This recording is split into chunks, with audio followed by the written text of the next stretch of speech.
반갑습니다. 주식은 경제의 선행지수라 그리고 경매는 부동산의 선행지수입니다. 그래서 제가 늘 얘기하듯이 아파트라는 거는 모든 부동산의 기준점이 되고 척도가 되는 거예요. 이게 과열되기 전에 먼저 상승되기 전에 경매가 먼저 사람들이 많이 쏠리게 돼 있어요. 그래서 경매 시장에서 사람이 많이 쏠린다는 거는 앞으로 더 상승의 여력이 있다는 뜻이에요. 경매 시장이 안 좋아지잖아요. 그러면 확실히 시장에 나가보면 매수 문의가 없다 그럽니다.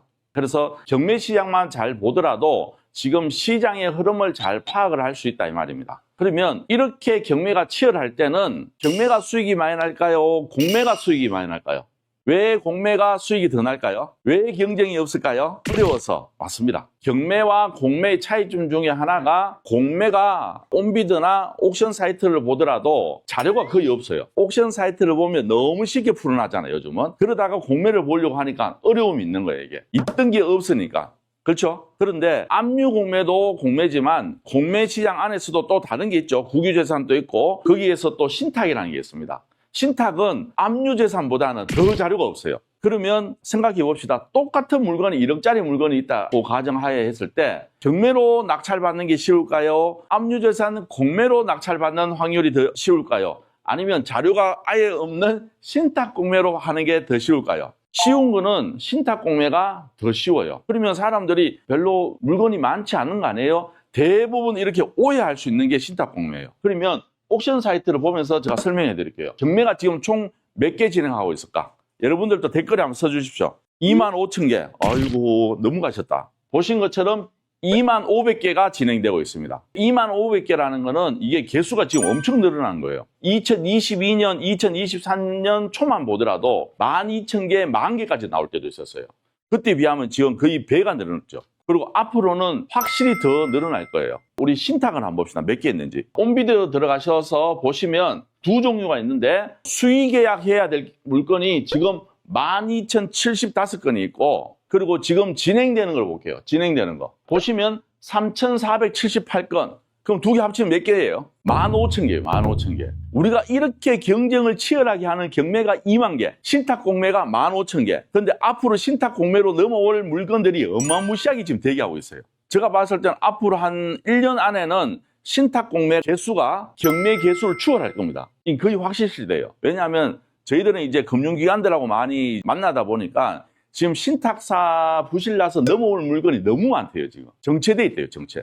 그만큼 우리가 경기가 안 좋다는 하나의 반증도 될 수 있는 거예요, 이게.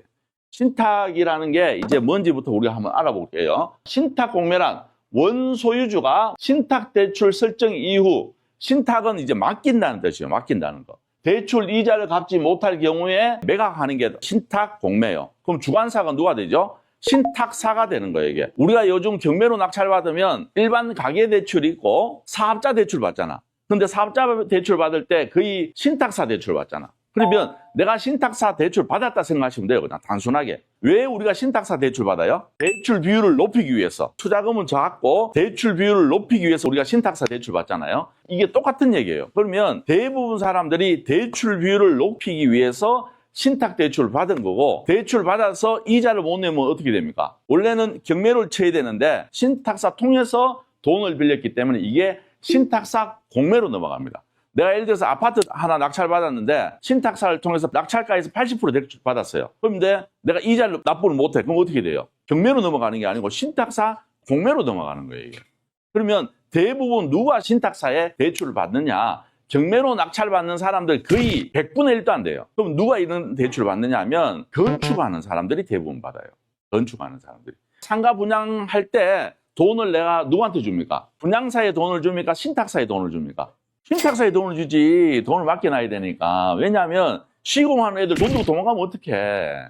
분양할 때 그래서 우리가 신탁사를 끼고 한단 말이에요, 이게. 그 대신 신탁사 수수료가 나가겠죠. 신탁사 주관으로 대부분 한단 말이에요, 이게. 아파트가 되었던 때로는 빌라가 되었던 그리고 상가가 되었던 오피스텔이 되었던 그러면 내가 빌라를 하나 짓는 거예요. 그러면 땅을 내가 하나 샀어. 그래서 대출 받아서 이제 건물 짓잖아요. 그러면 은행에서 대출 받으면 예를 들어서 10억 해줄 거 신탁사로 가면 거의 80% 이상 해줘요. 그러면 시공하는 사람 입장에서는 자금이 작게 운영을 하는 게 원칙이잖아. 그래서 대출을 많이 받는 신탁사를 통해서 대출 받는 거예요, 이게. 그래서 내가 건물을 다 지어놨어요. 그럼 뭐 이제 뭐 해야 돼요? 준공 떨어지고 분양해야 되잖아. 근데 건축비도 비싸, 땅값도 비싸. 그러면 지금 뭐 서울에 있는 빌라들 서리룸 정도 분양하는 것들 가보면 기본 6억에서 8억이에요. 강남은 투룸이 지금 11억이 분양합니다. 역삼동에 가도. 분양이 잘 되면 다행인데 분양이 안 되면 어떻게 돼요? 공여로 이제 넘어오는 거지 이제. 요런 물건을 우리가 사는 거예요 이게. 무슨 말 이해돼요? 이런 물건들이 어마무시하게 많은 거예요 이게. 그리고 때로는 신탁사에서 돈을 빌려주고 일부분은 분양되고 일부분은 분양 안 될 수도 있잖아. 그러다 보면 계속 이자 납부해야 되는데 건축주 입장에서는 한 개만 하면 다행인데 몇 개 하다 보면 문제가 생길 수 있잖아. 그러면 이제 공매로 넘어오는 거예요 이게. 대부분 오래된 집이에요. 거의 신축급이에요. 신축급이잖아. 우리 세대가 5번에 임장 갔다 온 거 신축급 몇 년씩이에요? 19년, 5년 이내 집들이 대부분이에요. 가보면 다 신축급들이단 말이에요 이게. 그러면 우리는 이렇게 해서 갖고 뭘 해야 돼요 이제? 팔아야지 이제. 생각해 보세요. 오래된 게 잘 팔릴까요? 신축급이 잘 팔릴까요? 신축급이 잘 팔린단 말이에요. 그래서 가보면 점유자가 있을 수도 있고 없을 수도 있고 경매는 말소 기준이라는 게 있죠. 그래서 말소 기준 밑에는 다 소멸돼요? 인수돼요? 소멸되잖아. 그래서 경매하고 압류재산은 소멸 원칙이고 신탁공매라는 거는 인수가 원칙이에요. 그러면 말 그대로 신탁공매라는 거는 어렵게 생각하지 말고 뭐 하는 거냐면 신탁사를 통해서 내가 그 매물을 산다고 생각하면 돼요. 우리 회원님 집을 내가 사는 거야 그냥. 그런데 압류도 있을 수 있고 건저당도 있을 수 있잖아요. 그러면 개인 대 개인 물건 살 때 압류가 있고 건저당이 있으면 어떻게 해요? 풀고 사는 경우도 있고 때로는 원소유주가 풀어주든지 사는 사람이 그 금액을 풀어서 사는 경우잖아. 그렇죠? 똑같은 거예요 이게. 단순하게 생각하면 된다. 그래서 조금 디테일한 거는 제가 나중에 얘기해드리고 이게 신탁공매다. 이렇게 생각하시면 됩니다. 이렇게 했을 때 신탁공매의 장단점이 있는데 장점은 권리분석을 하지 않아도 된다. 제가 금방 얘기했잖아요. 인수 방식이 있으니까 건저당이 있을 수 있고 압류가 있을 수 있잖아요. 그러면 그 건저당을 내가 인수하는 경우도 있고 신탁사에서 가져가는 경우가 있단 말이야. 그러면 그거는 기준점이 있을까요? 없을까요? 없어요. 그 기준점은 누가 정하느냐? 신탁사가 정하는데 그것도 물건별로 다 틀린다. 그러면 권리분석을 하지 않아도 된다는 거는 내가 이 물건을 봤을 때 신탁사에 문의해서 때로는 공고문이라고 있어요. 우리 압류재산도 공고문이 있죠. 공고문에 다 나와 있어요. 그리고 거기에 다 나와 있는 것 같지만 일부분 부족한 게 있는 거는 어떻게 되느냐면 신탁사에 전화해서 물어보면 돼요. 경매 같은 경우에는 법원에 전화하면 연결이 잘 돼요? 잘 안 돼요? 안 돼요. 얘들은 전화 올려도 안 받아요. 공무원이잖아. 공무원은 시한 되면 땡이죠. 일반 기업들은 얘들 물건이 처리돼야 된단 말이에요. 이게. 위에서 이 물건 빨리 처리돼야지 자기들도 자금 회전이 되기 때문에 어찌됐든 처리하기 위해서 노력하는 게 뭐냐면 공매예요. 그래서 특히 압류재산은 공기업이라고 생각하면 되고 신탁공매는 주관사가 누구냐면 신탁사잖아. 여기는 사기업이에요. 사기업들은 실적이 나와야 되는 거야. 그래서 굉장히 친절하게 다 가르쳐줘요. 그래서 권리 분석을 할 필요가 없는 장점이 있고 두 번째는 경공매 물건 중에 경쟁이 가장 적다. 좀 전에 보셨겠지만 진행되는 게 몇 개 있어요. 약 3,000개 정도 되었고 수의계약해야 될 게 12,000개 있는 거야. 그러면 이 12,000개만 봐도 되는 거예요. 이게. 근데 중요한 거는 왜 수의계약으로 넘어갔느냐 하면 1차, 2차, 3차, 8차까지 진행되다가 살 사람이 없으니까 수의계약으로 던져놓는 거야. 그럼 우리는 그 물건을 잘 조사해서 신탁사에 연락해서 그 물건 내가 살려고 하니까 협의 봅시다 이렇게 하는 거예요 이게.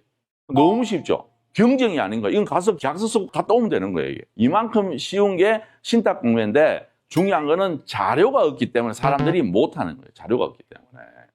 자료는 어떻게 하면 돼요? 내가 찾아서 하면 되잖아. 오케이. 이렇게 하면 됐다. 그리고 대신 또 단점도 있다. 단점은 일반 경매 정보지 상에 나오지 않은 경매 물건처럼 한눈에 보기가 어렵다. 이거는 단점도 될 수 있고 우리한테는 또 장점도 될 수 있잖아. 옥션 사이트 들어가 보면 경매는 자료가 너무 잘 나와 있죠. 그런데 신탁 공매는 자료가 없습니다. 어떤 거는 가보면 사진도 없어요. 그럼 우리는 어떻게 하면 돼요? 사진 없으면 로드뷰 보면 되지. 근데 집 사는데 사진 봐야 돼요? 보지 말아야 돼요? 봐도 그만, 안 봐도 그만이잖아. 뭐가 중요합니까? 집이 집이지. 맞잖아. 그리고 우리는 등기부등본 떼면 되죠. 그거 다 하면 되지. 그게 뭐 어려운 일입니까? 1억짜리 내가 빌라를 본다 그러면 입찰가를 예를 들어서 한 8,500 정도 써야 된다. 경매는 8,500, 공매는 7,800, 신탁 공매는 6천만 원대 써도 돼요. 그 정도 차이 많이 나는 게 신탁이에요. 근데 중요한 거는 내가 이렇게 얘기해도 안 한다니까. 하는 사람만 기회가 있는 거예요, 이게. 그리고 두 번째는 신탁사 담당자 등을 통한 추가 확인 작업이 필요하다. 이게 무슨 말이냐면 내가 자료가 명확하게 없기 때문에 분리 분석을 하려고 노력하지 말고 물건만 파악을 하고 입찰 볼만한 물건이면 어떻게 해야 돼요? 신탁사에 전화를 해야 돼요. 근데 이놈의 신탁사들이 전화를 하잖아요. 월요일하고 금요일은 담당자가 의외로 자리를 많이 비워요. 왜 그럴까? 월요일과 금요일은 보통 담당자들이 휴가를 많이 내버려요. 그래서 자리가 많이 비어져 있어요. 그래서 우리는 이런 거를 전화할 때도 이게 요령이 필요한 거야. 담당자들이 자리 많이 비운 날 전화해서 전화 받는다 혼자 투덜거리지 말고 화, 수, 목 요 3일 동안 전화해야 돼요. 월요일하고 금요일 날은 연결이 의외로 잘 안 되고 해도 제3자가 받아서 아이고 오늘 담당자님 휴가인데 내일 정도 연락 주시면 감사하겠습니다. 이렇게 얘기해요. 또. 근데 법원은 전화하면 아예 전화 받지도 않아요. 예를 들어서 얼마 전에도 제가 법원에 연락할 일이 있어서 그게 11개였거든요. 통화를 해야 되는데 전화가 안 되는 거야. 그러면 어떻게 되느냐면 11개로 전화하면 안 되고 10개, 9개로 전화해야 돼요. 뭐가 되었든 전화 받으면 되거든. 그렇게 하는 것도 하나의 요령인데 신탁사는 전화번호가 딱 나오잖아, 담당자하고. 근데 이분들이 의외로 월요일하고 금요일 날은 놀러를 자주 다녀요. 그래서 그 이외의 요일 날에 연락하면 된다. 이것도 하나의 팁이 될 수 있죠. 이렇게 진행하면 신탁 공매를 할 수 있다. 근데 중요한 거는 내가 이렇게 얘기도 안 한다니까. 그러니까 뭐 물건 한번 봅시다 그냥. 이게 지금 신탁 공매로 나온 물건인데 서울 강북구 미아동이고 빌라예요. 그리고 건물이 77평방미터. 그러면 방이 2개일까요? 3개일까요? 최소한 3개는 되겠죠. 그리고 무궁화 신탁도고 유찰 회수는 12번 했다. 벌써 이제 갈 만큼 갚는 거야. 그러면 무슨 뜻이에요? 이거는 진행형이 아니고 수의계약 물건이다. 이렇게 생각하시면 돼요. 그리고 처분 방식은 임대도 있고 매각이 있으니까 항상 우리는 매각으로 보셔야 된다. 자료는 끝. 너무 좋잖아, 그렇죠? 이게 자료가 없는 게 우리한테는 장점이라 되는 거예요. 왜? 이 자료가 많으면 이 신탁 공매조차도 어떻게 돼요? 경쟁이 치열해진다 이 말이에요. 그래서 이거는 자료 볼 필요 없어. 창 닫고. 이제는 뭘 봐야 되느냐 하면 공고문을 봐야 돼요. 공고문은 무슨 말이냐면 이 물건을 이렇게 진행하겠다고 무궁화 신탁에서 공고를 해놓은 거예요. 누구한테 다 볼 수 있게끔. 그래서 이 공고문을 꼭 확인하셔야 돼요. 무조건. 공고문 한번 봅시다. 신탁 공고 2023년 11월 28일부터 시작해서 지금 쭉 떨어졌는데 501호 4억 9,800이 시작해서 지금 6차까지 3억 1,100까지 지금 떨어져 있다. 계약금은 10%고 잔금은 90% 되는데 계약 체결일부터 며칠? 30일. 근데 어떤 거는 보면 60일짜리도 있고 어떤 거는 열흘 만에 내야 되는 것도 있어요. 그래서 이런 부분을 우리가 조심해야 돼요. 끝. 이게 공고문이에요. 그리고 공고문보다 더 중요한 게 뭘까요? 감정평가서. 감정평가서를 보면 몰라도 될 게 대부분이에요. 근데 우리 입장에서는 꼭 봐야 되는 거는 평수하고 평면도를 보셔야 돼요. 집 같은 경우에는. 내가 집을 안에 들어갈 수도 있고 못 들어갈 수 있잖아요. 평면도를 꼭 보셔야 돼요. 그래서 이거 보시면 5층 501호에 이렇게 평면도가 나와 있어요. 여기 침실 하나, 침실 셋. 그러면 방 3개에 요건 계단이고 요거는 뭘까요? 엘베. 엘베가 있고 방 3개에 거실 있고 주방 있고 욕실 하나, 욕실 둘. 방 3개에 욕실 2개인 빌라다. 그럼 좋아요, 나빠요? 엘베까지 있고 신축급이다. 그러면 주차는 완벽하게 되겠죠, 신축이니까. 오케이, 괜찮네. 그럼 이제는 우리가 뭘 봐야 돼요? 이제는 그 지역을 한번 봐야 되겠죠. 일단은 네이버 지도 가서 한번 보고. 그래서 우리 해당 물건은 여기다. 보시는 것처럼 여기는 삼양 사거리역하고 위에 삼양역 중간에 있는 위치에 있다. 그래서 여기서도 가깝네, 괜찮겠다. 위에 보니까 공원도 하나에 붙어 있네.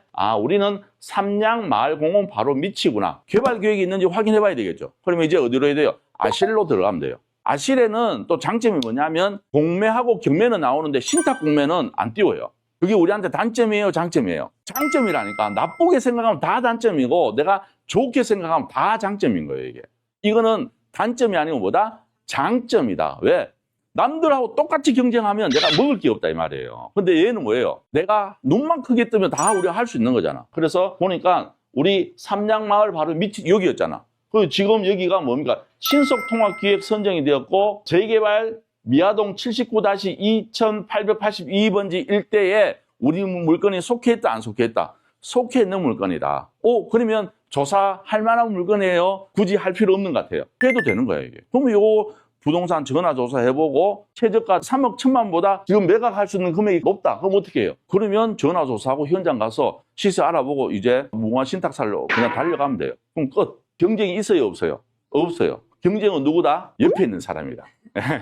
네, 이게 전부다 말이에요. 근데 중요한 거는 그것도 경쟁할 필요 없는 게 어제 우리가 본 물건 중에 제일 안 좋은 것만 가져왔어요. 좋은 거는 해줄 수가 없어. 우리 회원님 줘야 되니까. 맞잖아. 네, 그래서 제일 안 좋은 거 가져왔단 말이에요, 이게. 그래서 신탁 물건을 여러분들 이렇게 제가 알려드린 순서대로만 하시더라도 나의 손품을 약간 한 번 더 누르는 거, 내 눈만 조금 더 크게 하다 보면 기회 비용이 너무 많은 데가 어디다? 신탁 공매 시장이다. 그래서 여러분들도 이런 거를 좀 알고 적극적으로 이제 참여하시면 여러분들 생각보다는 기회가 커요. 다주택자들도 내가 세금 감안하더라도 할 만한 게 뭐냐면 신탁 공매예요. 어제 우리 영우 선생님이 찾아간 거는 지금 최저가가 얼마냐면 2억인데 얼마 정도 팔 수 있을 것 같아요? 신탁 공매예요. 지금 협의될 수 있는 가격이 2억인데 지금 바로 매도할 수 있는 가격이 3억. 그럼 내 투자금 대비하면 대출 80% 뽑잖아요. 신탁 공매가 감정가 대비 많이 유찰되었잖아. 그러면 대출이 더 나올까요? 적게 나올까요? 확실히 더 나올 수 있어요. 근데 우리는 그냥 지금도 경매에도 80% 뽑으니까 얘도 그냥 80% 뽑으면 돼. 그래서 요거를 우리가 입찰 보면 되는데 중요한 거는 수익에 할 물건이에요. 지금 다 유찰되었다 이 말이에요. 그러면 우리는 요 물건 디테일하게 조사하고 이제 뭐 하면 돼요? 신탁사 달려가면 돼. 그럼 끝. 법원 가서 뭐 몇십 대 1 긴장하고 할 필요도 없어. 신탁사 가서 내가 이 정도 금액 하고 싶습니다 해서 그럼 끝나는 거예요, 그냥 단순하게. 이해돼요? 요렇게 쉽게 할 수 있는 게 뭐다? 신탁 공매다. 그래서 요런 물건을 여러분들이 하신다 그러면 엄청난 기회를 잡을 수 있는 게 이 신탁 시장이다. 그리고 앞으로 어마무시한 물량들이 넘어올 수 있는 시장이 뭐다? 신탁 공매다. 그래서 여러분들이 이런 거를 갖고 기회를 잡는다 그러면 남들보다 좀 더 빨리 성장할 수 있는 올 한 해가 되지 않겠나 싶습니다. 알았죠? 명도는 어떻게 하나요? 명도 하면 되지 그냥. 점유자가 있는 경우도 있고 점유자가 없는 경우도 있잖아요. 점유자 없으면 그냥 신탁사 얘기해서 내가 문 닫고 들어가면 되고 내가 갔는데 점유자 있다. 그럼 뭐 놓고 해서 누구세요? 물어보면 되지. 빌라의 미납 관리비도 낙찰 후 제가 내야 할까요?